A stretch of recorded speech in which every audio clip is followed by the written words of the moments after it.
a little bit more recent for the folks who've listened to the podcast. And tonight we're going to talk about the importance of this election, Reed. So if you would want to set the table with that, but then more specifically, what I'd like you to do is drill into Trump's law and order messaging, a lot of which we saw at the convention, and then comment on Kenosha, Trump's response, and then how all of that sort of is framed by the speeches that we saw at the convention, which were, I think, alarming and scary for a lot of folks. Sure. And Ron, thanks again for guiding the ship here, and Mike for joining us. So thanks everybody for joining. So yeah, look, we're about to hit 60 days out. We obviously saw the Republican convention last week, which I think it's important to understand that if you're listening to this call, if you're watching us, that convention was not for you. That was a convention that was designed specifically to shore up Donald Trump's base with what I would call a lot of Fox News like, OANN like, Steve Bannon, Rush Limbaugh like language.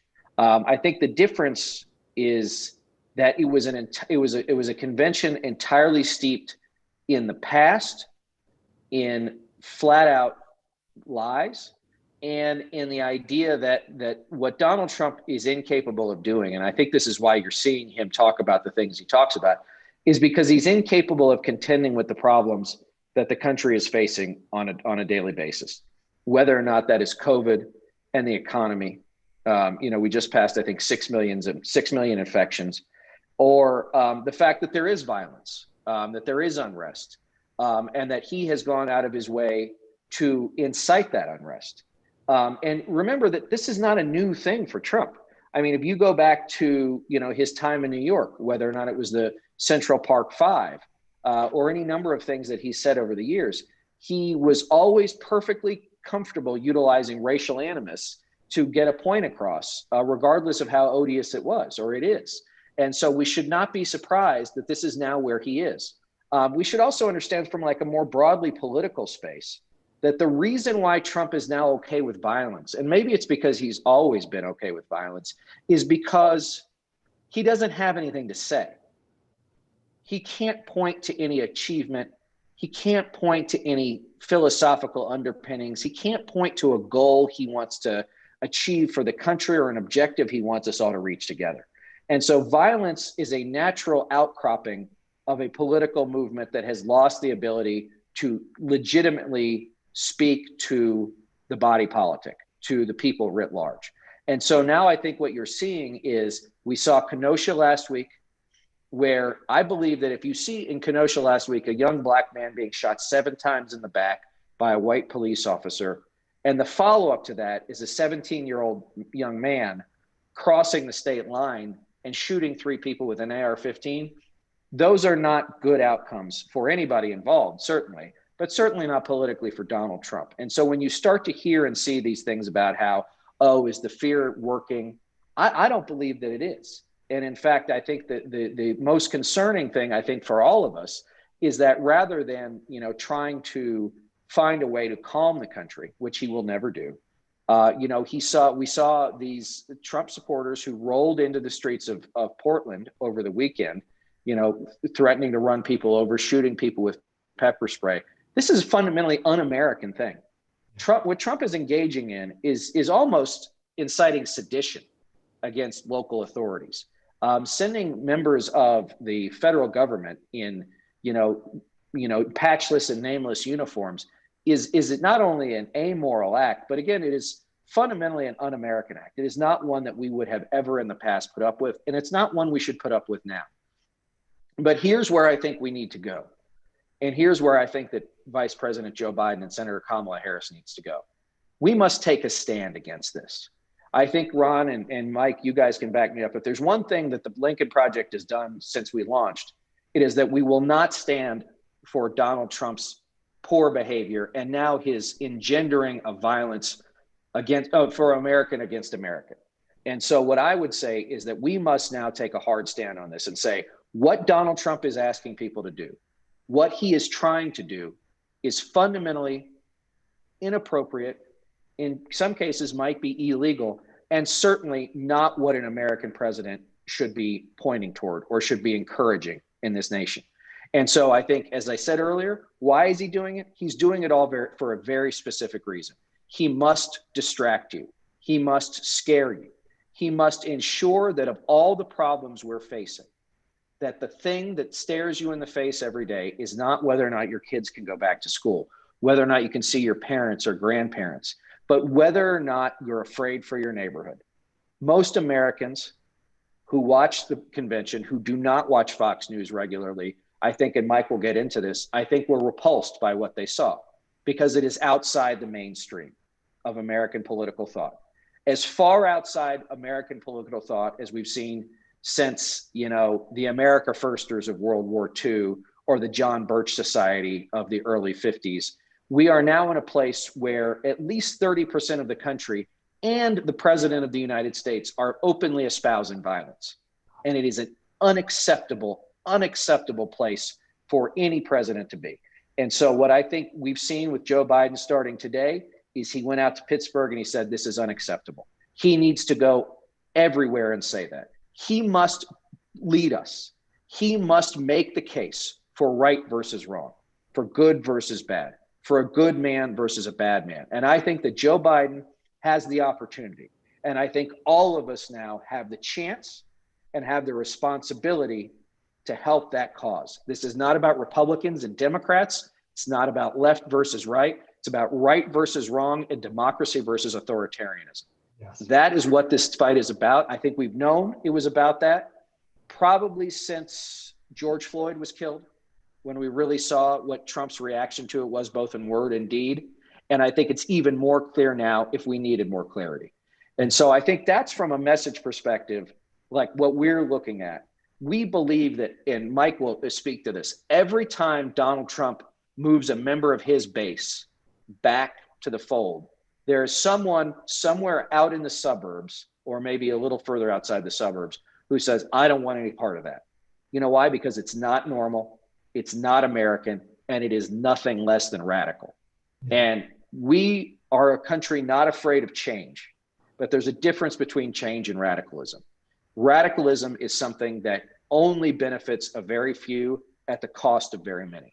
And so we must not allow the radicalism that Donald Trump and his supporters now are espousing on a daily basis to become the norm. And we have 60 some days to stop it. And with that, I want to turn it over to Mike, who is our genius when it comes to the data and seeing what's going on in this convention and where we're headed in the next few days. So Ron, thank you. And I just want to thank everybody for the opportunity here to speak to everybody tonight. Thank you, Reed. Yeah, Mike, first of all, I couldn't agree more, Reed. Mike, would you mind giving us a version of what you did on the podcast, a deep dive into polling data post-convention, because there were 4 big polls that came out afterward. And I think there's another one that you can talk about today. So what all of this means, whether or not it's working, what is the effectiveness of this law and order rhetoric in swing states? And like Reed said, what can we expect over the next 30 days? Sure. And again, thanks everybody. It's great to join you. We're getting down to it now. Last thing left is the debates and then the final sprint. And as is normal for this point in the race, we're starting to see a solidifying of the bases, as it were. And that's a lot of what we are seeing. So first thing to keep in mind is none of this isn't anything that we have not been telling everybody publicly was going to be happening for many, many months. It's obviously a little bit unnerving when it does happen, but this trajectory is very typical, it's very predictable, and it is happening right on cue. It's supposed to happen right after the conventions. Remember that Donald Trump is coming off of a low point, on the very lowest point of his support levels throughout this summer and beginning in the late spring with the COVID pandemic outbreak. He started to see significant drops in support with traditional Republican coalition groups, seniors 65 plus, college educated voters, men and women, and even the evangelical faith-based voters. All of these all of these Republican coalitions were showing the lowest support levels of the Trump presidency. It's no surprise, and again, we've been saying this for some time, that these numbers would come back. Perhaps not entirely, they have not come back entirely yet, but the expectation is that that gap was going to close. So what we're seeing is that normal closing that we have been talking about first. Second is, it's not as big as it appears. And let me explain what is happening with that. As Ron mentioned, there are now 5 polls. The Emerson poll came out today. All of them, each one of those 5 with very distinct methodologies. 2 of them show the gap has closed. 2 of them show the gap has opened. And 1 is kind of agnostic. And I think in many ways, that's the most reflective of what is going on, okay? Keep in mind, when one group of support, for example, comes off of Biden and to Trump, it appears as a 2-point swing, right? That's just the math. You go from 50 to 49 if you're Biden, and from 42 to 43 if you're Trump. The gap closes 2, even though it's a 1-point swing from one to the other. That's the importance of voting, by the way.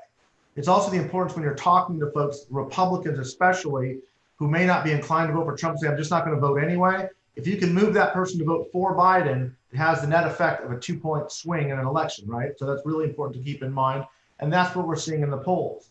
So even marginal 1 or 2-point swings show up as 2 to 4 points. And of course, that's scary when the gap has been 8, 9 points in the spring and the summer. And then you start to see a 4-point close. It's like, oh my God, what just happened? Well, that could be a statistical anomaly. It could be a marginal change. But really probably what it is 1 or 2 points coming off of what we have characterized here at the Lincoln Project as a sugar high coming from the convention, and Republicans particularly coming home a little bit, or at least going, well, maybe he's not that bad. Maybe he is. Am I with Biden? Am I not? Bottom line is this. Virtually every polling average out there still has this in a Biden plus 7-point range.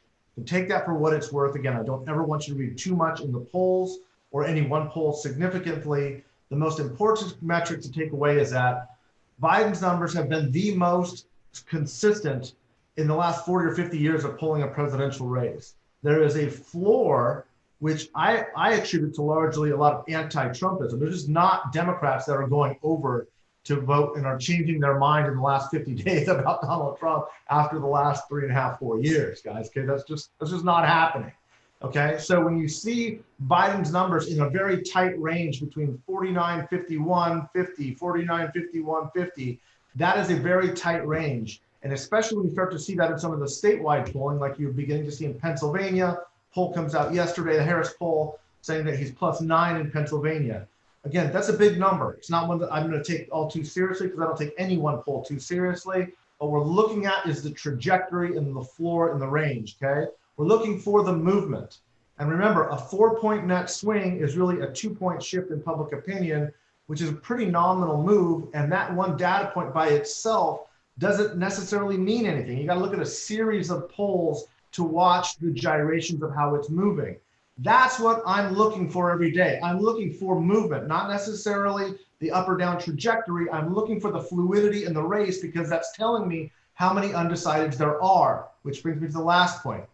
There are not very many undecideds anymore. Nobody's really changing their mind. You are hearing a lot about how the gap between Joe Biden and Donald Trump is less than it was between Hillary Clinton and Donald Trump in 2016. That may be true, but the next follow-up question to that is, how many undecideds were there in 2016? There were like 13, 14, 15% undecided at this point in the race, because people were just kind of holding their nose and saying, I don't want to vote for either of these candidates. That's not what is happening here. The undecided is ranging between a 3 and a 5-point range, when Biden's consistently holding a 7 to 8 point lead.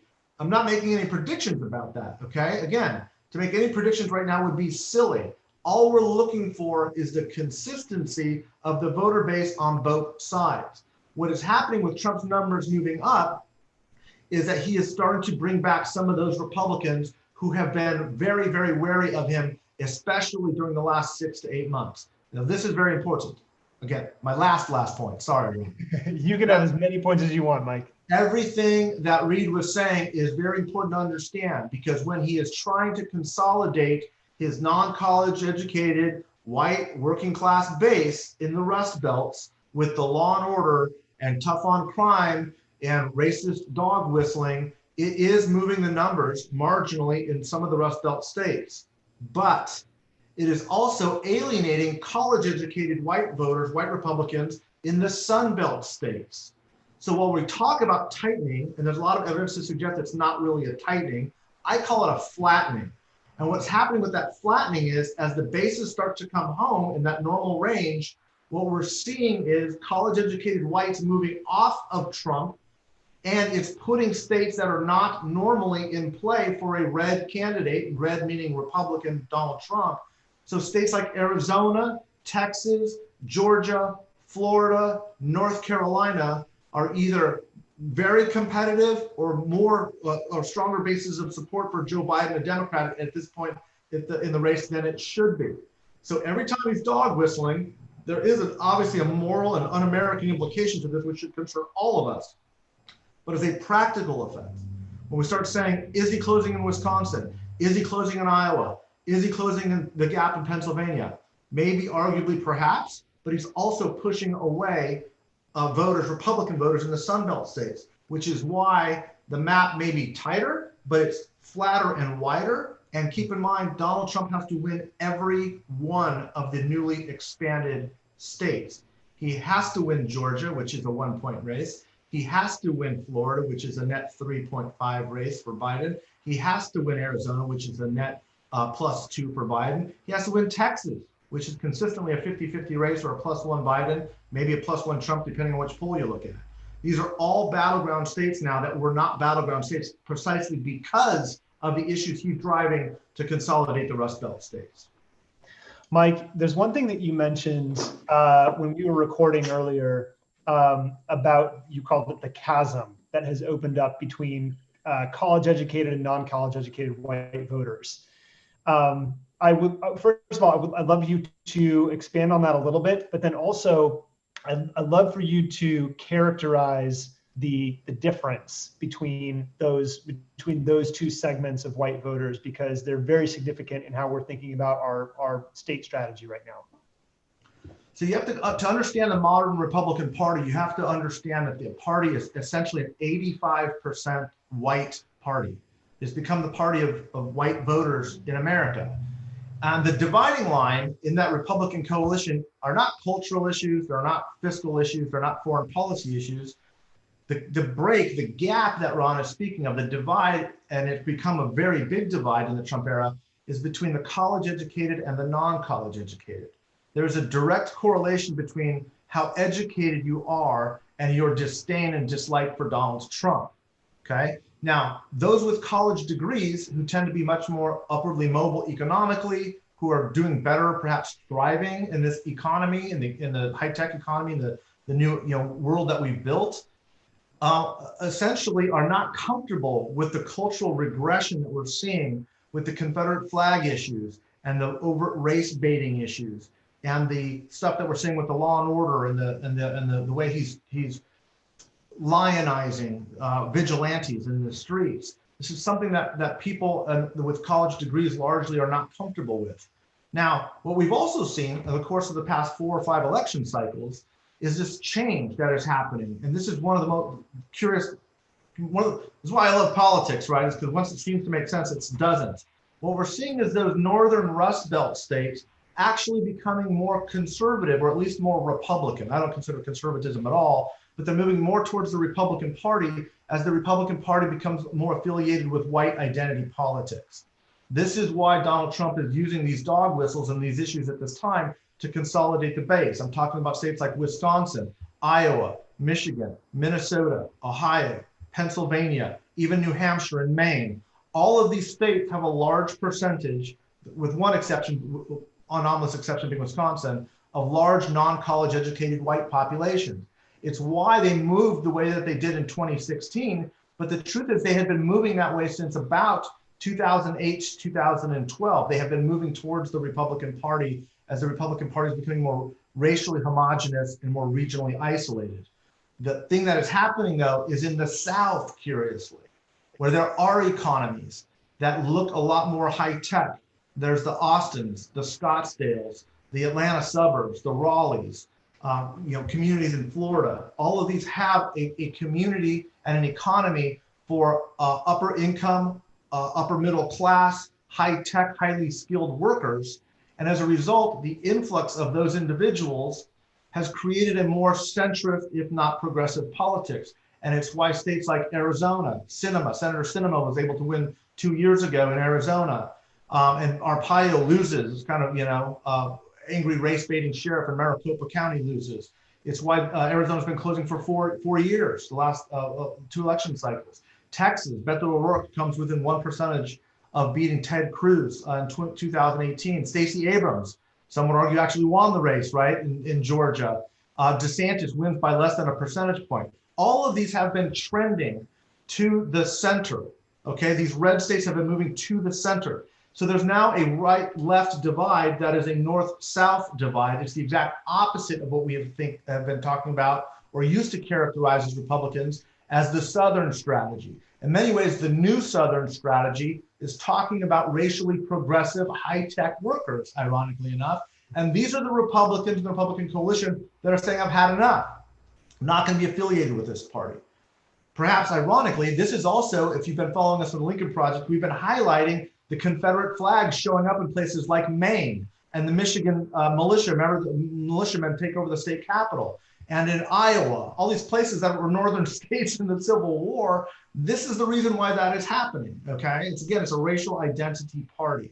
So as that happens, as the race closes in the polls, keep in mind, the battlefield is expanding. And every time a new state comes into play, more often than not, it becomes much more difficult for Donald Trump to defend these positions.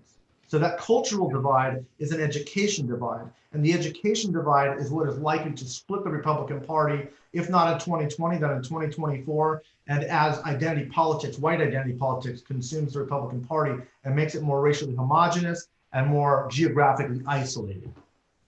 Reed, given everything that Mike just said, what can folks expect the next 30 days to look like in terms of the Lincoln Project messaging and how we'll be focusing? Sure. Well, Mike and his team have been doing incredible work on, our state-by-state programs, which, unfortunately do not get nearly the attention or the credit they deserve. Look, ballots go out in North Carolina, I believe, later this week. They'll be in mailboxes next week. After Labor Day, North Carolinians will be voting. The election is on. Election day has arrived, and it will last 7-8 weeks. Pennsylvania comes online shortly after that. And so, for all of our efforts at the national level to drive a narrative, it will again, I think it will be, now is our opportunity. If you're concerned, I understand, but don't let the concern drive you to despair. Take the concern and turn it into opportunity. This is what we can do. If there's one thing that I think we've all been flattered and humbled by, it's that the Lincoln Project has become a truly American coalition. We have members of all parties, all races, all creeds, all regions, all states, from Puerto Rico to, American Samoa. We have members from everywhere. And I think it's because we have stood up and we have told Donald Trump, you're not going to get away with this. This is maybe the key advantage that Joe Biden has over Donald Trump. Donald Trump must lie about everything. He cannot tell the truth. Not only is he incapable of it, he literally can't do it because if you remember about the convention, everything was pitched in the past tense. COVID was a problem. The economy was a problem. China was a problem. Everything is a problem. And it's Donald Trump's problems. And so he is the insider. Donald Trump is the establishment. And that just drives him crazy. And so what we know is that the further he gets pushed into that establishment lane, the more poorly he reacts. And we also know that Donald Trump will always be Donald Trump. He's going to say and do outrageous things. And again, always remember it's for a purpose, which is to distract, to get you to stare at the bright, shiny object and ignore what he's really trying to do, which is, again, drive down voter turnout and make sure Americans don't understand what's going on around them, or at least try and make them ignore what's going on around them. Again, as COVID continues to ravage the country, right? College football is probably not going to happen for a lot of our schools. The rituals of American life have been wrecked, and they're wrecked because Trump couldn't do the job. He's unfit. He's incapable. Now, this is where Joe Biden and his campaign, as Mike likes to say, the battleships have moved into the space. Mm-hmm. Joe Biden has just as big a battleship and a better armed and equipped battleship than Donald Trump because he has the truth on his side. All he has to do is say, Trump said this, and we know it's a lie. And look what we're going to do. And when we come together, we are going to beat this guy and we're going to get back to work. And it's going to be hard work and it's going to take a while, but we're going to do it together because we can't do it otherwise. I mean, when Donald Trump and his new quack doctor are talking about maybe herd immunity is the way to go, we're talking about millions of dead Americans. Just so everybody's very clear about what that means. Herd immunity means lots and lots of old people, and a lot of other people die too. That's where Donald Trump is. That's what he thinks is okay. Again, there's an un-Americanism, there's an amoral nature, there's a cruelty aspect to this, as that young man crossed the Illinois state line into Wisconsin, shoots 3 people. Tucker Carlson goes on his show on Fox News and extols the young man as a hero. This young man is not a hero. He was radicalized. He was radicalized by the likes of Donald Trump and by the likes of Fox News. And I think that's when you see what Mike is talking about in the numbers, most Americans know that this is wrong. But we must, as the Lincoln Project and everybody listening and watching to this, go out and do their parts, right? Whether or not it's joining Mike's team as a volunteer in a state, whether or not that is making sure you and your family understand how to vote, voting absentee, voting by mail, voting early, whether or not that makes sure that if you hear something like we saw in Michigan last week with a clearly massively racist robocall into African-American homes saying, if you vote absentee, they're going to come serve you a warrant.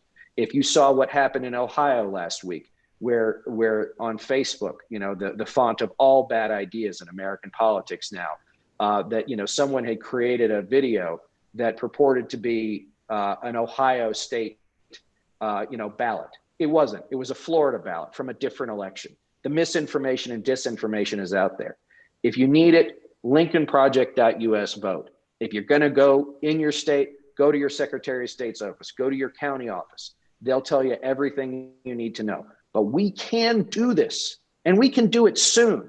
We can take North Carolina off the map in the next 45 days. We do that, Donald Trump's road to victory is almost impossible. And so I just want to say thank you to everybody who's joined us tonight. I'll turn it over to Mike if he has any closing thoughts. And thank you, Rick. Thank you, Ron, as well. Mike, can you close with? Yeah, and I think Reed and Ron have put this very well. There's a couple things I want you to remember as we head into the final stretch here. The first is Donald Trump lost by the largest popular vote margin in the history of this country. And I say that because never forget for a moment that you are a part of a majority here. And there's all likelihood is that he will win by an even greater popular vote disparity this time. It's easy when fear is the tactic to think that somehow it is just you or you're alone, or that you are a shrinking part of the American fabric. That is not the case. Quantifiably, it is not. It is okay to be afraid at this point in time, only if you use that to catalyze it towards action, okay? The next 50, 60 days are going to be determinative on the future of not just this country, but the future of the world. And I don't say that with any hyperbole. I think we all believe that, okay? The stakes are high, but every generation of Americans before us has been tested, and they have passed that test. You need to be honored and humbled by the opportunity to carry on that tradition. True, it is true that we have never faced an enemy in the domestic front. They have usually been a foreign threat. It is a unique fight, but it is one of which you are a majority. You need to work and build community around that. We will be talking about a Lincoln voter community online that you can be joining in every part, in every corner of this country, to give you added strength, to add your voice to the choir. Because if one thing Donald Trump has done, he has awakened a mighty nation. And you need to be vociferous and strong as we head into the final stretch here. But do not allow fear to paralyze you. That is all that they have, is the ability to try to scare Americans. And if they accomplish that, they win. Do not cower. Do not shy away from the fight. This is our moment. Let's seize it, and let's go win this in the next 50 days. All right. Thanks, Mike and Reed, and thank you all for tuning in for a little while with us this evening. And as Reed mentioned, lincolnproject.us/vote. If you are not yet sure when or how you're going to vote, we have a compendium of resources there. And once you know how you're going to vote, please share that information with your friends and family who haven't figured that out for themselves yet, because you have all the information at your fingertips. You can share it with them. From the Lincoln Project, good night.